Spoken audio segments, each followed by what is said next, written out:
আসসালামু আলাইকুম। গত কয়েকদিন যাবত আমরা একটা মোটামুটি টেনশনের মধ্যে আছি। সেটা হচ্ছে যে আমাদের এই গাভীটা এর পাশাপাশি এটার সাথে আরেকটা গাভী আছে, সেটা আমি আপনাদেরকে দেখাবো।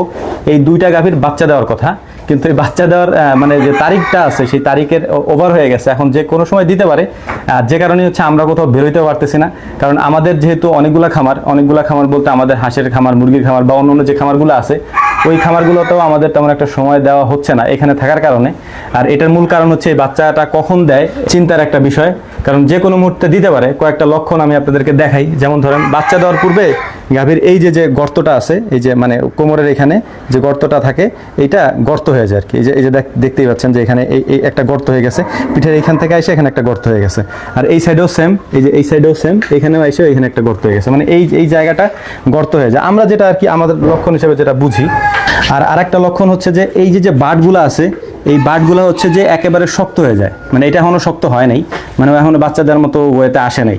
এই বাটগুলো একেবারে মোটা হয়ে শক্ত হয়ে যায়। মানে ওই যে আমরা দেখবেন যে অনেক সময় বাচ্চা যখন পানানো হয় আর কি, দুধ পানানোর পরে ওলানের অবস্থাটা যেরকম হয় ওরকম একেবারে টাইট হয়ে যায় আর কি। তো এই মানে বিষয়টাও আমরা লক্ষ্য করি, বা আমরা বিশেষ করে আমাদের ক্ষেত্রে বলতেছি, ভাই কার ক্ষেত্রে কেমন হয় আমি জানি না। আমাদের খামারে যে সব বিষয়গুলো আমরা দেখি সেগুলো আমি আপনাদেরকে জানানোর চেষ্টা করি। তো এইটা হচ্ছে টাইট হয়ে যায়। এই টাইট হওয়ার ফলে হচ্ছে যে আমরা বুঝতে পারি যে হয়তো 2-1 দিনের মধ্যে বাচ্চা দিবে। আর এইটা হচ্ছে আমরা মেন একটা লক্ষণের মধ্যে ধরি, যে এই যে গর্তটা হয়েছে এটা সব গরুরই হয়। যেমন এই যে এই সব গরুর কিন্তু এখানে গর্তটা নাই। হ্যাঁ, এটা যদি বাচ্চা দিত, মানে এটা যদি প্রেগনেন্ট হইতো, যেটা এটা প্রেগনেন্ট না, এটা প্রেগনেন্ট হলে এখান থেকে নিয়ে এখানে এসে গর্ত হয়ে যেত। হ্যাঁ, এরকম কোমরের কাছে হয় আর কি। অনেক গরুর আবার এরকম হয়ও না, কিন্তু যেসব গরু একেবারে লেভেল থাকে, সমানই থাকে, কিন্তু বাচ্চা দেওয়ার সময় গর্ত হয়, তখন আমরা বুঝি যে বাচ্চা দেওয়ার সময় হয়ে গেছে আর কি। তো আলহামদুলিল্লাহ, হয়তো 2-1 দিনের মধ্যে এটা বাচ্চা দিবে। আর আপনারা দোয়া করবেন। আমরা আসলে এটা নিয়ে অনেক মানে টেনশনের মধ্যে আছি, কারণ একটা হইলে কোনো সমস্যা ছিল না, এটার সাথে আরও একটা আছে, আমি আপনাদেরকে সেইটাও দেখাচ্ছি, চলেন।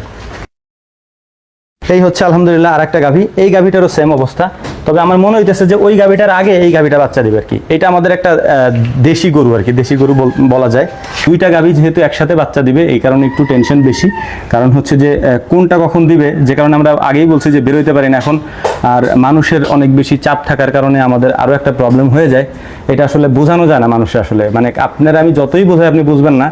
দেখা যায় যে আমরা বলি যে শুক্রবারের দিনে আসেন আমাদের সাথে দেখা করেন, দেখা যায় যে মানুষ শুক্রবারের দিনে আসবে না, অন্য সারা সপ্তাহ মানুষ আসতে থাকে আর কি। এটা একটা অনেক বড় আমাদের জন্য একটা সমস্যা। এটা আমরা অনেকবার আপনাদেরকে বোঝাইতে চাইছি, আমাদের কথা কে শোনে আর কি। আলহামদুলিল্লাহ, গতবারের তুলনায় এবার ওলানটা খুব ভালোভাবে ছাড়ছে, মানে একটু বড় হয়েছে। গতবার হয়তো এরকম ছিল না। আর আমাদের এখানে আসার পর, যেহেতু এটা আমরা গতবারই আনছি, গতবার আনার পরে ওর বাচ্চাটা হচ্ছে যে এই বাচ্চাটা সহ আমরা কিনে আনছিলাম। অনেকে হয়তো দেখছেন যে এই ষাঁড় বাছুর সহ আমরা কিনে আনছিলাম। এই ষাঁড় বাছুরটার আরও একটা বৈশিষ্ট্য আছে। আমাদের একটা বাচ্চার লাম্পি স্কিন ডিজিজ, যেটা এলএসডি বলে, সেটার একেবারে মুমূর্ষু অবস্থা হয়ে গেছিল। আমাদের ওই দরজার ওইখানে এটার আমি শোয়া রাখছিলাম। অনেকে বলতেছিল যে মনে হয় মারা গেছে আর কি। তো আলহামদুলিল্লাহ, আমাদের যে চিকিৎসা আছে লাম্পি স্কিন ডিজিজের, আমরা যেটা দিয়ে থাকি, সেই চিকিৎসাটা দেওয়ার পরে আলহামদুলিল্লাহ এই গরুটা সুস্থ হয়ে যায়। তবে কিছু দাগ এখনো আছে, এটা মিটে না এখন। এই যে কিছু দাগ এখনো আছে। ওর পুরো শরীরে এমন কোনো জায়গা নাই যেখানে হচ্ছে এটা ছিল না। এই যে কম্বলটা দেখতে পাচ্ছেন ওর, এই যে কম্বল বলে আমরা গরুর, এই কম্বলটা হচ্ছে এত বড় ফুলে হচ্ছে এরকম হয়ে গেছিল, এতখানি হয়ে গেছিল মূলত। এই কারণে ও শোয়া থেকে উঠতে পারতো না, এত ভারী হয়ে গেছিল কম্বলটা আর কি। তো যাই হোক, আলহামদুলিল্লাহ এটা সুস্থ হয়ে গেছে, এখন পুরোপুরি সুস্থ। এর পাশাপাশি ওর মা হচ্ছে ওইটা আর কি, ওই একটা গাভী এখানে থাকে। আর ওই ঘরে যে গাভীটা দেখাইছি, সাদা গাভীটা, ওই সাদা গাভীটার বাচ্চা হচ্ছে এইটা।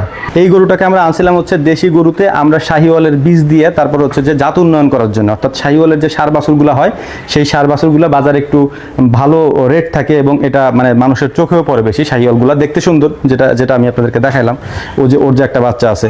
তো আমাদের এইখানে এই বছর আর কি, মানে যতগুলা বাচ্চা হয়েছে তার মধ্যে মাত্র একটা বাচ্চা হয়েছে বকনা, আর বাকি সবগুলাই হয়েছে ষাঁড়।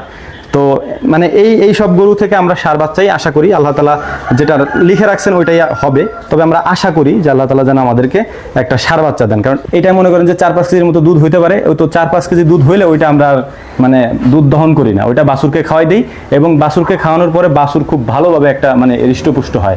আর আরেকটা বিষয় হচ্ছে যে বাছুরকে বেশি দুধ খাওয়ানো লাগে না। 3 মাস পর্যন্ত মোটামুটি বাছুরের দুধ খায়, এবং দুধের পাশাপাশি আমরা অন্য খাবারও খাওয়াই, মানে দানাদার খাবার, এর পাশে ঘাস, এগুলো আমরা খেতে দিই আর কি।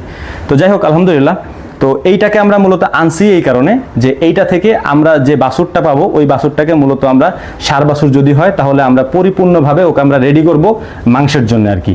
আর অন্যান্য যে গাভীগুলো আছে যেগুলো ফ্রিজিয়ান হাই পার্সেন্টেজের বীজের বা বকনা বা গাভী, তো ওইগুলা থেকে আমরা আসলে দুধটাই আশা করি। তো দেশি গরুর একটা বৈশিষ্ট্য হচ্ছে এগুলা প্রতি বছরে বছরে বাচ্চা দেয়, এটা একটা মানে ভালো দিক। এটা আপনারা যারা পুরাতন খামারি আছেন তারা বুঝবেন যে বছর বছর যদি কোনো গরুর বাচ্চা দেয় ওইটাতে আলহামদুলিল্লাহ অনেক বেশি লাভও হয় আর কি। কারণ একটা বাছুরের দাম এখন আপনি প্রায় লাখ টাকার কাছাকাছি হয়ে যায় আর কি, যদি ভালো একটু গ্রোথ হয়, এটার নিচে আপনি পাবেন না। তো যাই হোক আলহামদুলিল্লাহ, আমাদের জন্য দোয়া করবেন যাতে করে একদিন আগে পরে বাচ্চাটা দেয় আর কি। দুইটা যদি একদিনেই দেয় তাহলে একটু মানে প্রবলেম হয়ে যায়, যেহেতু এই কাজগুলো আবার সবাই পারে না, মানে এই বাচ্চাগুলো টেনে বের করা, আবার হচ্ছে যে এগুলো টেক কেয়ার করা, তো আমাদের ক্ষেত্রে একটু সমস্যা হয়ে যায়। আর আমি আপনাদের কাছে আবারও অনুরোধ করে বলবো যে আমাদের এখানে যারা আসেন ভাই, শুক্রবার বাদে অন্য কোনো দিন আমাদের এখানে না আসার জন্য এটা আমার অনুরোধ থাকবে আপনাদের কাছে। কারণ আমরা আসলে কাজ করতে পারি না, আমাদের মূল কাজটাই হচ্ছে কাজ। এখন আমরা যদি কাজই না করতে পারি, এতগুলো গরু ছাগল হাঁস মুরগি মাছ যদি আমরা ঠিকমতো কাজ না করতে পারি ভাই, আমাদের অনেক লস হয়ে যায় বিশেষ করে।